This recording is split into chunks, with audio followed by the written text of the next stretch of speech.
Okay, welcome to another update on my development of The Shadow. I wanted to go a little bit into the new level type and the new level assets that I created for it, which is the laboratory and research facility type of level that the player can get into to gain more information on what is going on in the background, how to improve some of the tools that the player might use or the character might use, and basically doing that in an environment that is used by the government to do all that research, the heavy processing and everything, and sticking to the kind of retro approach when it comes to the look of the game. The structures are very similar in type, in the way of developing them and creating them that I've applied in the industrial level. So like high quality materials and textures, but in terms of structure and topology, a little bit more simple when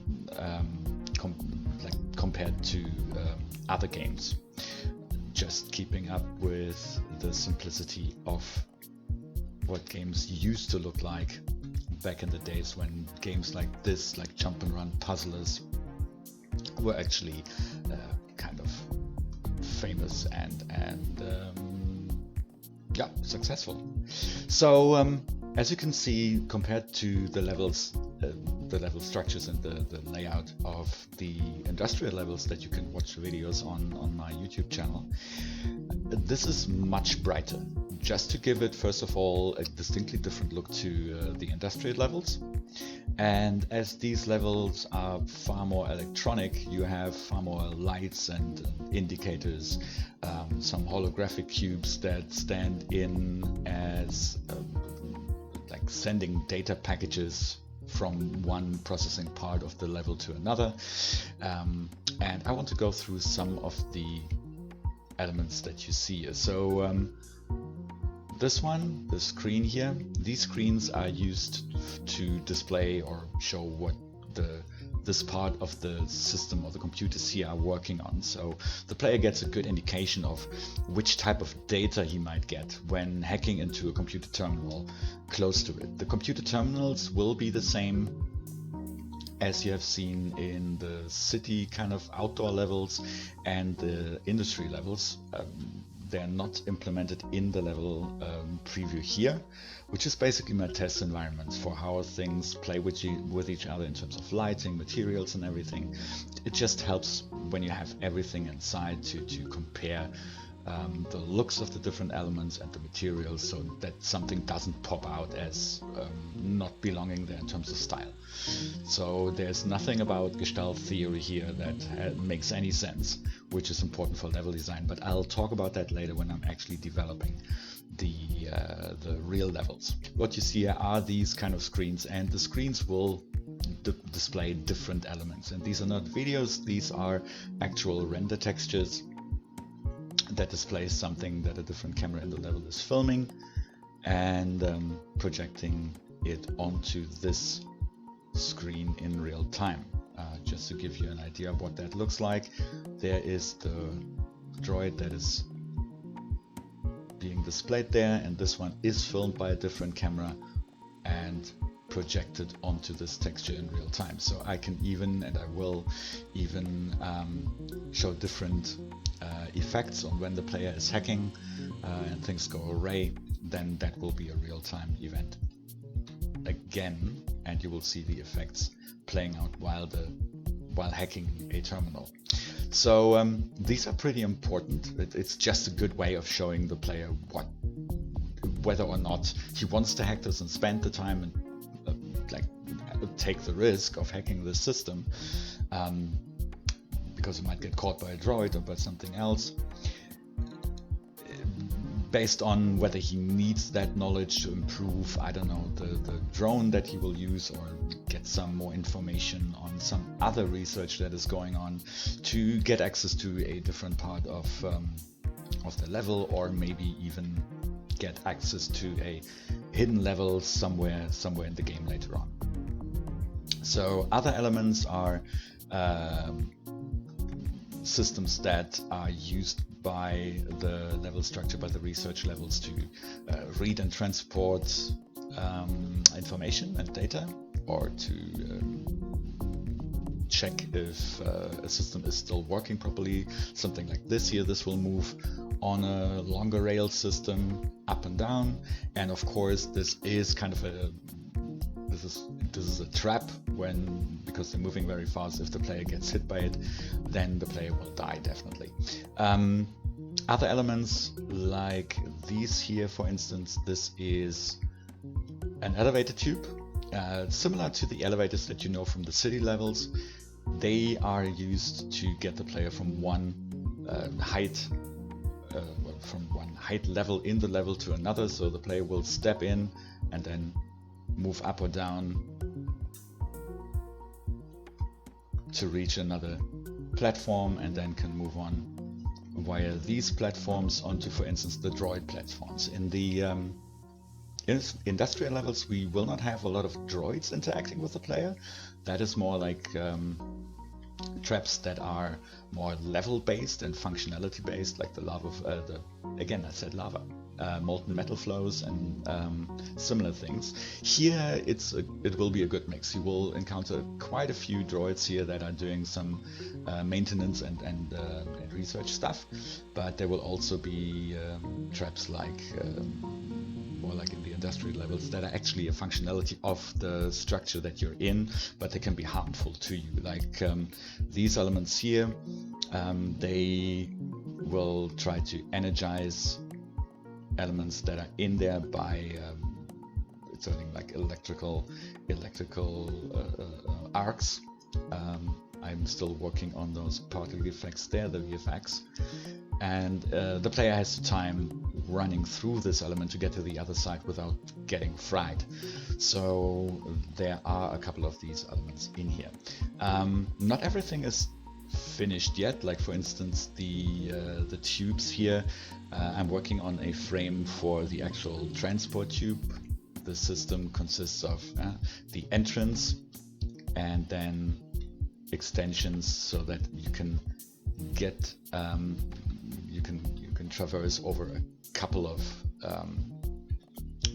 levels, couple of meters up and down if need be, and then you can exit through these entrances, the elevator exits onto the pod that will get you up and down.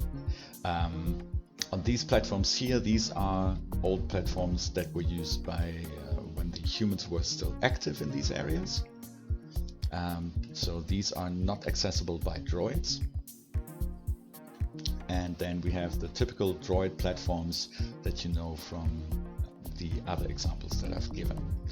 Then there are a couple of other structures here that are more like visual elements to give the level a little bit more detail and structure and make them visually more interesting and give the 2D gameplay a good 3D look.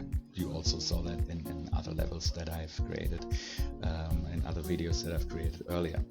And then we have processing units, and the processing units are connected to other elements that will give you the idea that there's actually a working structure behind everything. And again, like the brightness of the level and the use of a lot of emissive lights in the textures helps me to create this very technical look that is very different to the more gritty and industrial look of the levels where the technologies are being constructed later on.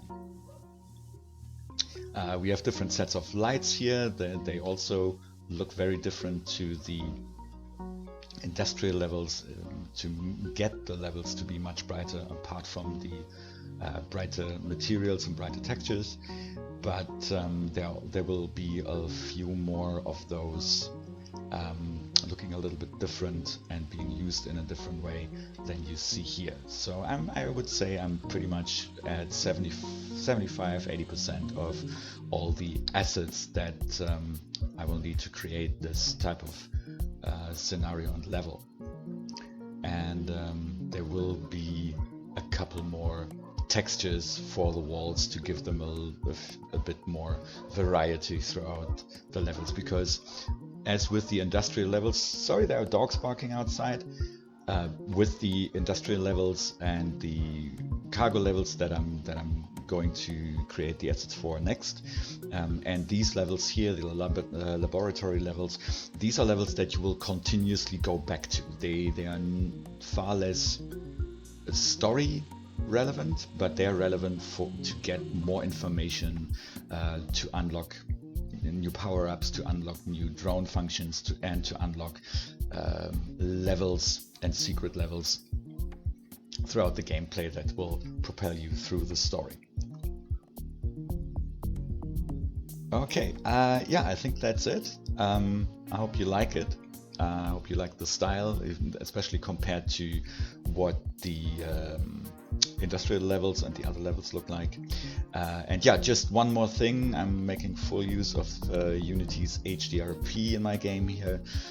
It's still running very fluidly, but for instance, the tubes here have a refraction-based shader that gives you a good impression of this being glass and it distorting everything that you can see through it, like a proper glass screen that is a little bit thicker, and it just gives it a little bit more of an interesting and more techy look. As I said, I'm going for a visual style that looks retro but uses modern materials and rendering elements, like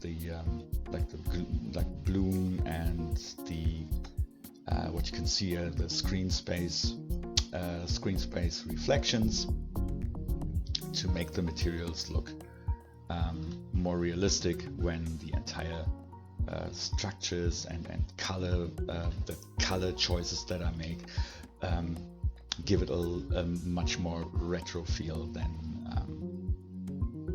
most modern games have. Alright, that's the update. I'll try to be a bit quicker. The couple of weeks ahead of this one were a little bit too busy to make a lot of progress, but I hope it will get better over the couple of next weeks, and I hope I'll make a lot more progress that I can show you some videos of. Alright, thanks for watching, and please share, like, subscribe this video. It helps me to get the word out about the game. And yeah, leave me comments if you have any questions, or if you have any suggestions. I'm happy to hear them. I'll read them all. And yeah, have a great day. Bye bye, guys.